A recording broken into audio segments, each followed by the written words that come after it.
Another day, another Sunday, another video. Welcome back to the channel.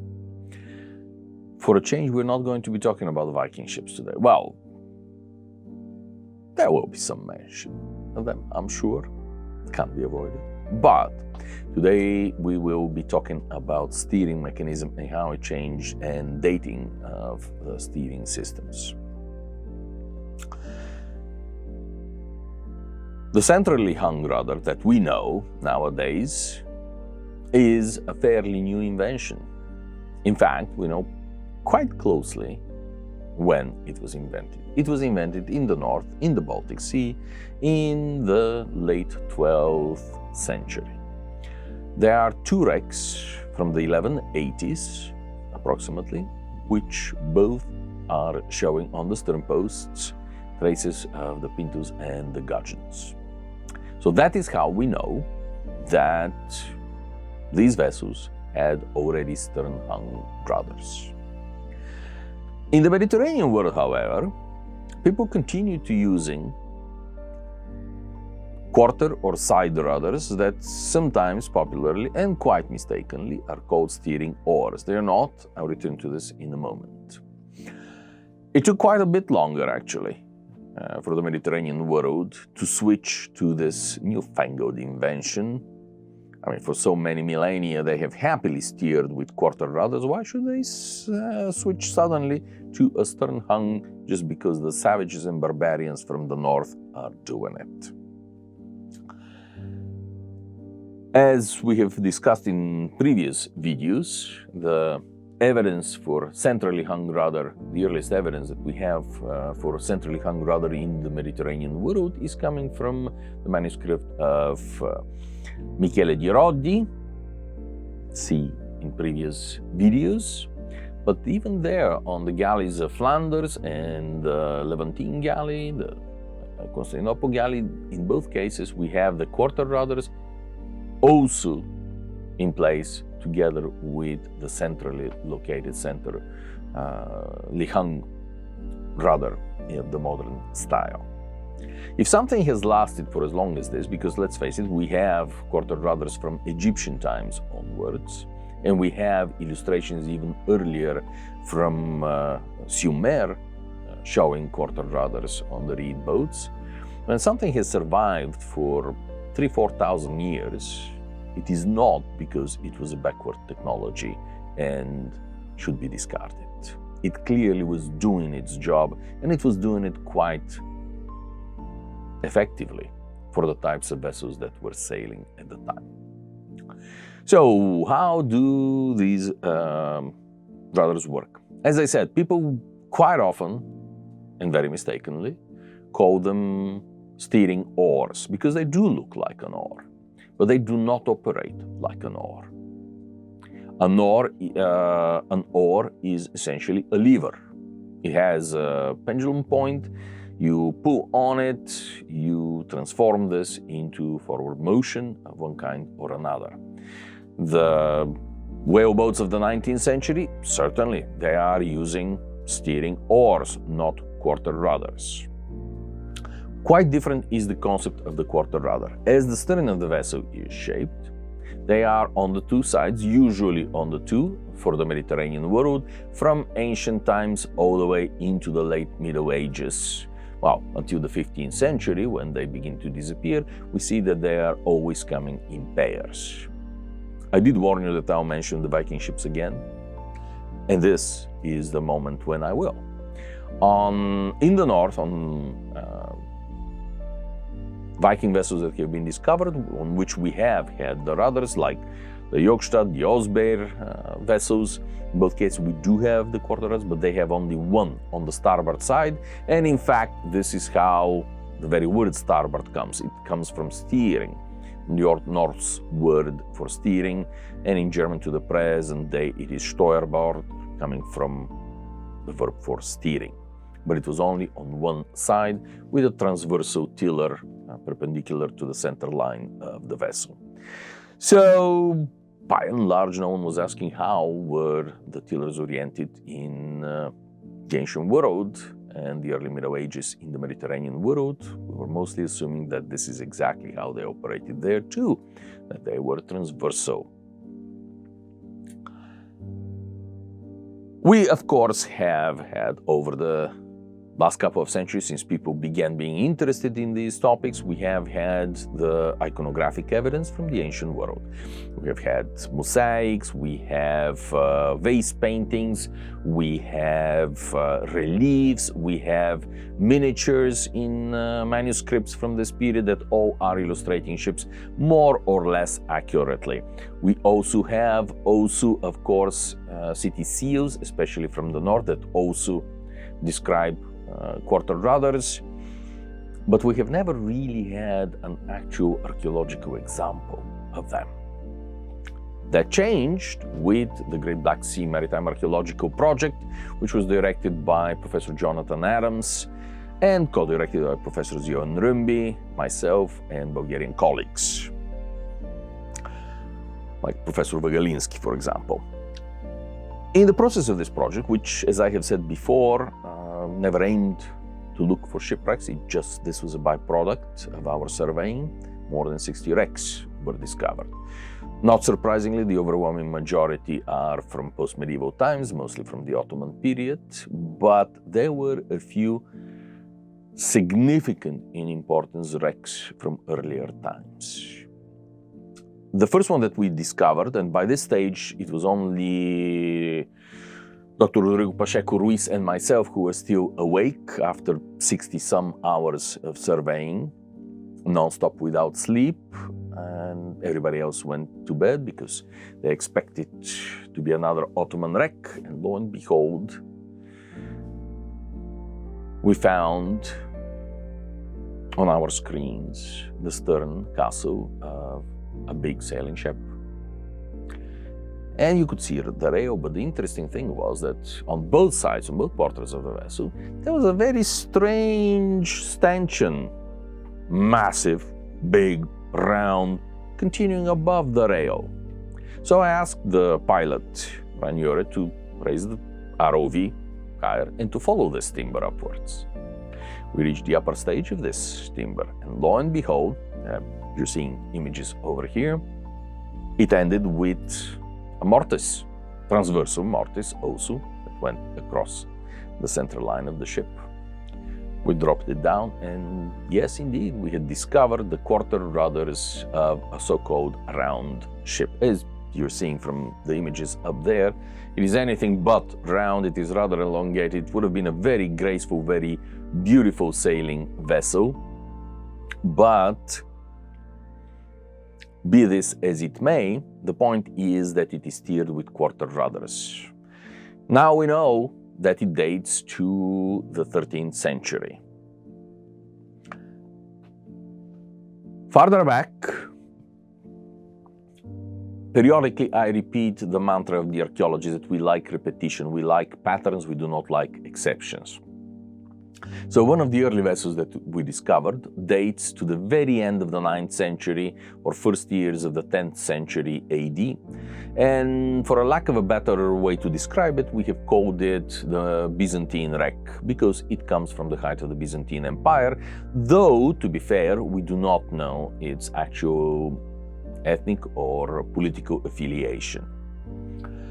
That is neither here nor there for our present conversation, because in the stern of the vessel, we found a couple of very interesting items. Now, Byzantine period ships are not exactly rare by now. Luckily for us, we have a large collection from the Yasada, which was the first shipwreck excavated, through the Serceliman, excavated also by the Institute for Nautical Archaeology, but also particular attention should be paid to the vast collection excavated by Jamal Pulak and Professor Ufuk Koçabaş from Istanbul University of Byzantine wrecks at Yeni Kapı. 37, I think, Byzantine period wrecks were discovered in this period. There are even galleys among them. There are great variety, highly interesting, very valuable vessels, many of them in very good state of preservation, or relatively good state of preservation.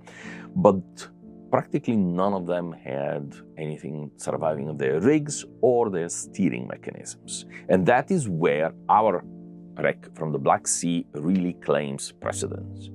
Because although the bottom of the ship is not visible in the mud, we do have the beam that supported the quarter rudders, and we do have part of the loom of one of the quarter rudders. In fact, this is something that I'll be talking about at the next International Symposium for Boat and Ship Archaeology.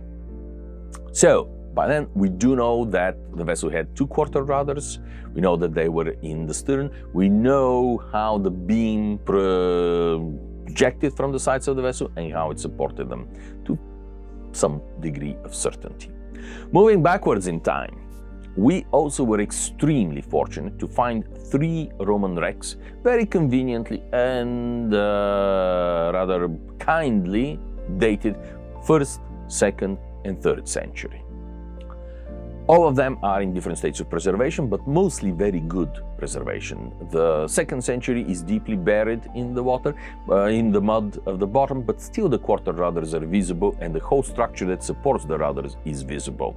The 1st century is probably the most spectacular of the 3 because it was the most exposed. It is essentially sitting on the bottom. The mast is still standing to its full height or almost full height.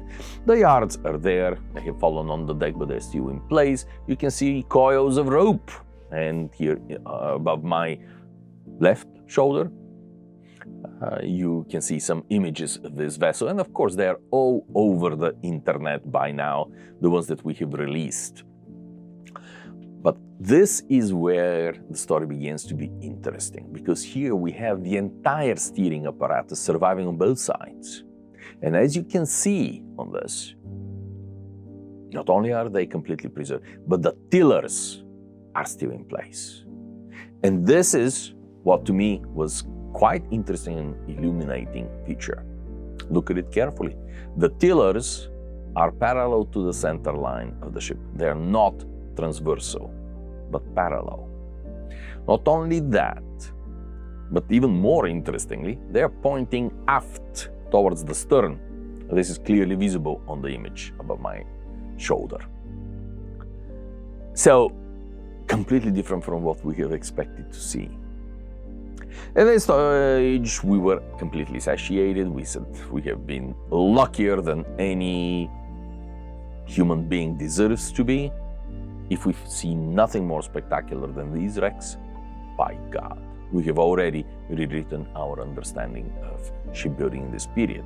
Normally, archaeologists find parts of the bottom, partial vessels, but never the entire vessel, or nearly the entire. We cannot record the bottoms because they're buried, but we do record and have data for the sides of the ships, which normally do not survive in archaeological context. They are the ones that get dismantled, Teredo navalis eats them, they disappear, they erode, they just do not exist. But here, we do have the sides complete.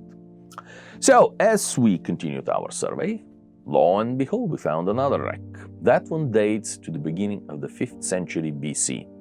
To put this into perspective, this is shortly after the end of the Persian Wars. This is at the time when Themistocles and Pericles are creating the Athenian Maritime Empire, the thalassocracy of Athens. This is the time when the Acropolis is built.